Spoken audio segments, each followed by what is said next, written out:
இப்போது பாத்திரம் வச்சு கொஞ்சம் எண்ணெய் விட்டுக்கலாம். கொஞ்சமாக எண்ணெய் சேர்த்துருக்கேன். கொஞ்சமாக கடுகு, கொஞ்சமாக பூண்டு, ஒரு 2 பச்சை மிளகாய்,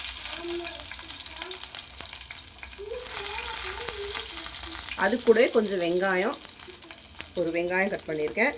கொஞ்சமாக வெங்காயத்தாள் போட்டுருக்கேன்.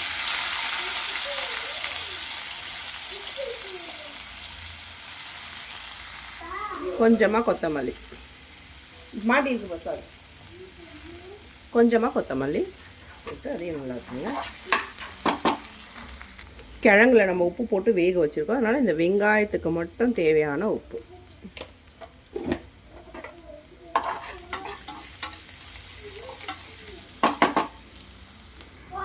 பெப்பர் தூள் கொஞ்சம், மிக்ஸ் மிளகாய்த்தூள் ஒரு 3/4 ஸ்பூன்.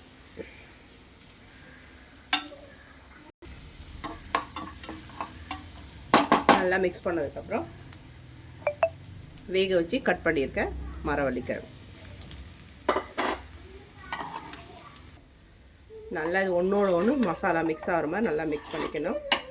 இந்த மரவள்ளி கிழங்கு பொடிமா சூப்பராக இருக்கும். நம்மளுக்கு இன்னும் பொடிசாக வேணும்னா நல்லா இப்படி குத்தி விட்டோம்னா போதும். எனக்கு கொஞ்சம் பெருசாக வேணுன்றதுனால இப்படி போட்டிருக்கேன்.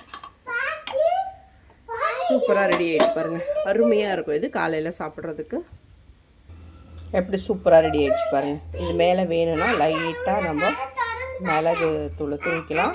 அதுக்கும் மேலே கொஞ்சம் கொத்தமல்லி தூக்கி சூப்பராக இருக்கும் சாப்பிட்றதுக்கு. ஒரு தடவை செஞ்சு சாப்பிட்டு பாருங்கள்.